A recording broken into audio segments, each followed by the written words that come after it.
देश भर में लॉकडाउन चल रहा है। वैसे इसका कल आखिरी दिन है, लेकिन इसके बाद भी कई राज्यों ने लॉकडाउन बढ़ा दिया है। 6 राज्यों ने। प्रधानमंत्री भी कुछ राहतों के साथ कल सुबह लॉकडाउन बढ़ाने का ऐलान कर सकते हैं। उनके संबोधन को देश को बेसब्री से इंतजार है। लेकिन इस बीच सरकार ने कल कई महत्वपूर्ण कदम उठाए हैं किसानों के लिए, खेती किसानी करने वाले लोगों के लिए, क्योंकि फसलें कटने का वक्त है, अगली बुआई भी होने वाली है। ऐसे में कैसे फसलें काटे, कैसे बेचें, इन्हीं सारे सवालों के बारे में बात करने के लिए हमारे साथ खुद जुड़ गए हैं नरेंद्र मोदी कैबिनेट के वरिष्ठ मंत्रियों में से एक नरेंद्र सिंह तोमर जी, जो कि देश के कृषि मंत्री हैं। सबसे पहले तोमर साहब, मैं आपसे समझना चाहता हूं कि ज्यादातर किसान ये कह रहे हैं कि भाई हमको जो है वो मजदूर नहीं मिल रहे हैं, तो ये मजदूरों की समस्या का अंत क्या होगा, कैसे इसको होगा? क्योंकि लोग कह रहे हैं कि मनरेगा के तहत हमको मजदूर मिल जाए तो शायद इससे प्रॉब्लम सॉल्व हो जाए।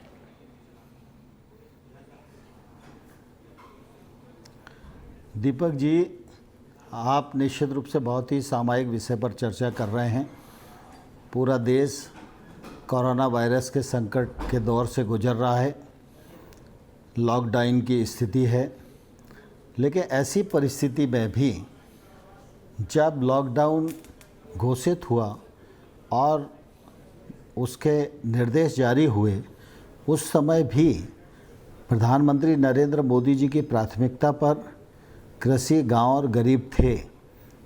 और आपने देखा होगा कि आज फसल कटाई का अवसर है, तो फसल कटाई के लिए किसान, खेत मजदूर और मशीनरी, तीनों चीज़ों को अनुमति दी गई थी।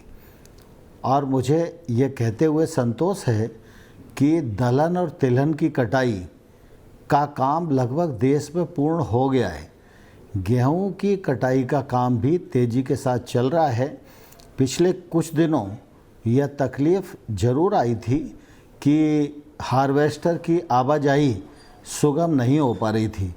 जैसे ही राज्यों ने यह बात बताई, वैसे ही केंद्र ने इंटरवीन करके सभी राज्यों से बातचीत की।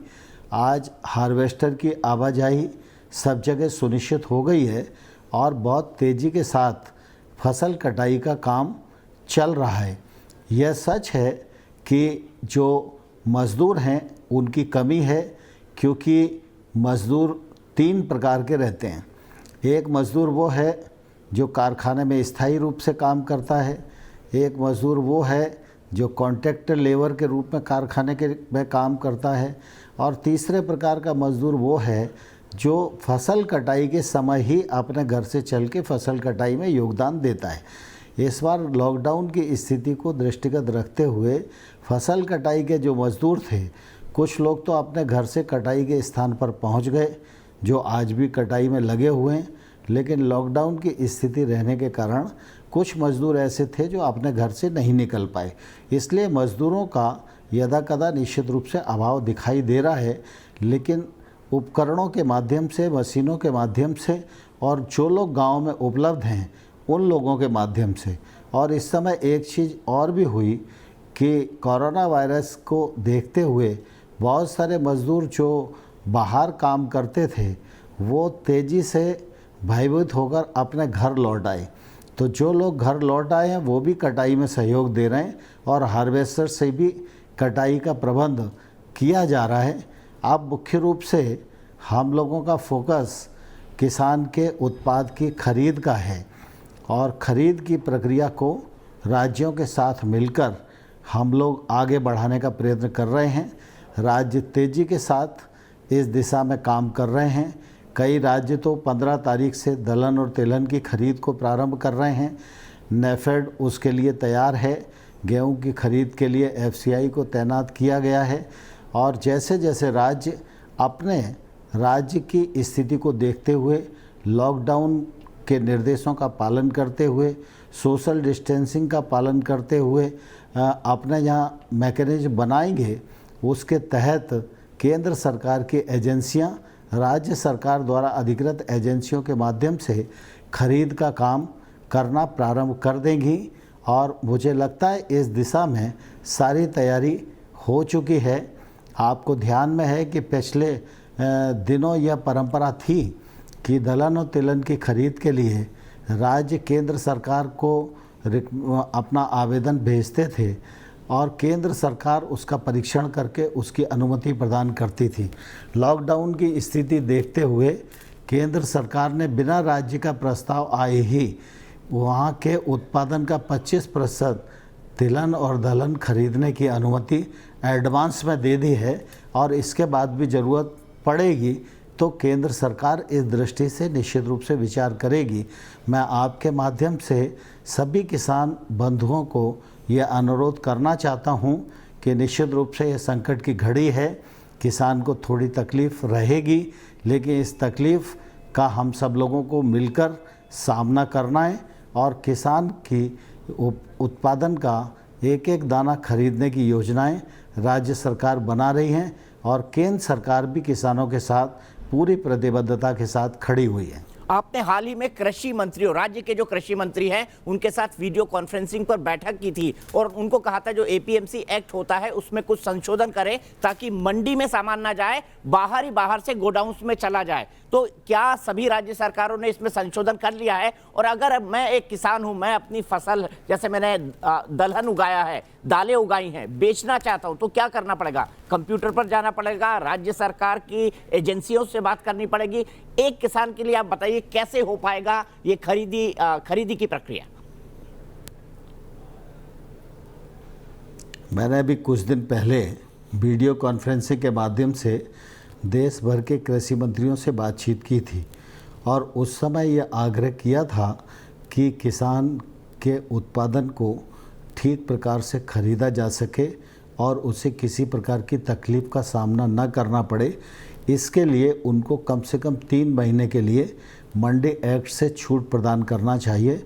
मंडी के बाहर भी अगर किसान को कोई क्रेता मिलता है तो किसान मंडी के बाहर भी उसको अपना उत्पादन बेच सके और कई राज्यों ने इस पर सहमति भी बनाई और कई राज्यों ने इस दिशा में आदेश भी जारी कर दिए। लेकिन मैं आपके माध्यम से किसान मित्रों को कहना चाहता हूं कि दलहन और तिलहन दोनों की खरीद के विषय में उनको चिंता करने की आवश्यकता नहीं है। सभी राज्य सरकारें इस दृष्टि से जागरूक भी हैं, हमारे संपर्क में भी हैं और वो विकेंद्रित रूप से खरीद कर सकें इसकी योजना बना रहे हैं। जहां पर 100 क्रय केंद्र हुआ करते थे वहां वो 500 और 800 क्रय केंद्र बना रहे हैं, जिससे किसान को ज़्यादा दूर भी न जाना पड़े और उसके उत्पादन को एमएसपी पर ख़रीदा जा सके।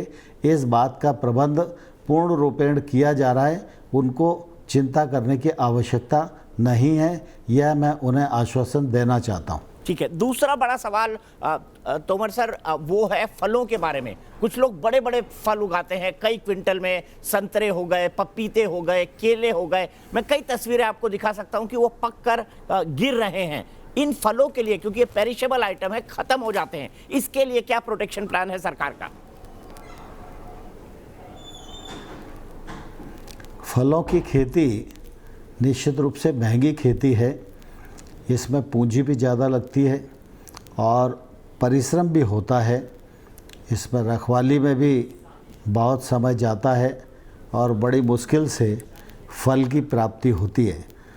लेकिन जब लॉकडाउन की स्थिति है तो निश्चित रूप से मुझे यह मानने में कोई संकोच नहीं कि फलों के जो किसान हैं उन पर तकलीफ़ का सामना उन्हें करना पड़ रहा है। लेकिन अब आपने अनुभव किया होगा फलों की सप्लाई भी धीरे धीरे प्रारंभ हो रही है और ट्रकों की आवाजाही भी शुरू हुई है और रेल मंत्रालय ने ऐसे तमाम सारे स्थान जहां इस प्रकार की खरीद के परिवहन की आवश्यकता है, ट्रेन भी प्रारंभ की हैं। लेकिन इसमें भी जो नुकसान होएगा उसके लिए हमारे मंत्रालय की एक योजना है, बाजार हस्तक्षेप योजना, मार्केट इन्वेस्टमेंट स्कीम है। उस स्कीम को भी हमने वीडियो कॉन्फ्रेंसिंग जिस दिन हुई उसके दूसरे दिन ही लागू कर दिया है। इस स्कीम का भी फ़ायदा हमारे किसान उठा सकते हैं राज्य सरकारों के साथ मिलकर। इसमें यह प्रावधान है कि किसान को जो नुकसान होता है उस नुकसान का जो भरपाई है वो कुछ आदि राज्य सरकार करती है और बाकी केंद्र सरकार करती है, और इसलिए MIS स्कीम का भी किसान बंधु लाभ उठाएंगे और वो घाटे से बच सकेंगे। ऐसा मेरा सभी फलों के किसान बंधुओं को अनुरोध है। देश में बड़े स्तर पर फूलों की भी खेती होती है। अब चूंकि शादी नहीं हो रही है, समारोह नहीं हो रहे हैं, होटल्स बंद हैं, तो वो फूल जो है या तो जानवरों को खिलाए जा रहे हैं या गिर जाते हैं सूख कर। ऐसे में फूल के उत्पादकों के लिए सरकार कुछ लेकर आ रही है क्या मंत्री जी?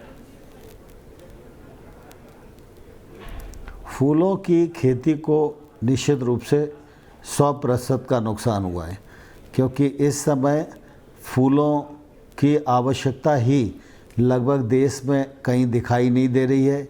न कोई समारोह हो रहा है, न कोई मंदिर खुला हुआ है। जहाँ जहाँ फूल की आवश्यकता होती है वो सारे के सारे संस्थान इस समय फूलों की उपयोगिता के लिए बंद हैं, और इसलिए फूलों के किसान निश्चित रूप से काफ़ी नुकसान में हैं। हम लोगों ने राज्य सरकारों को कहा है कि वो इसके सर्वे इत्यादि कराएं। जब राज्य सरकारें इसका सर्वे कराएंगी और उसके बाद उनकी कोई सूचना केंद्र को प्राप्त होगी तो हम लोग इस दिशा में आगे बढ़ेंगे।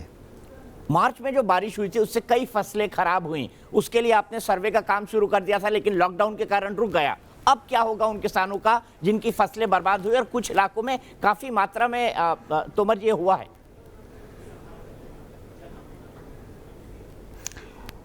जब प्राकृतिक आपदा से दीपक भाई किसान का नुकसान होता है तो उसकी एक प्रक्रिया बनी हुई है कि एक तो राज्यों के पास केंद्र के द्वारा प्रदत्त SDRF का पैसा होता है। उस पैसे में वो केंद्र सरकार से अनुमति लेकर एक निश्चित प्रतिशत तक राहत ऐसे किसानों को प्रदान कर सकते हैं। और जब विस्तृत सर्वे करने के बाद मेमोरेंडम केंद्र सरकार को प्राप्त होता है तो उस मेमोरेंडम पर केंद्र सरकार की जो समिति है गृह मंत्रालय के अंतर्गत वह विचार करती है, अध्ययन दल बनाती है। अध्ययन दल उन क्षेत्रों में जाता है, फिर वो अपनी रिकमेंडेशन देता है और उस रिकमेंडेशन के अनुसार निर्णय करके केंद्र सरकार उस क्षेत्र के किसानों को मदद करती है। दूसरा तरीका है प्रधानमंत्री फसल बीमा का। जो किसान बीमित रहते हैं, इस प्रकार के किसानों को बीमा का लाभ मिले यह सुनिश्चित किया जाता है। पिछले वर्ष का इस लॉकडाउन के अवसर में भी फसल बीमा का 1,500 करोड़ रुपया हम लोग किसानों को डिस्पर्स कर चुके हैं और आगे भी उनको लाभ मिले इसकी कार्रवाई की जा रही है। लेकिन ये सिर्फ प्रधानमंत्री फसल बीमा में जो बीमित किसान होते हैं उन्हीं के लिए ये प्रावधान होता है, और बाकी राज्यों की जैसे जैसे सूचना मिलती है केंद्र सरकार उस पर कार्रवाई करती है।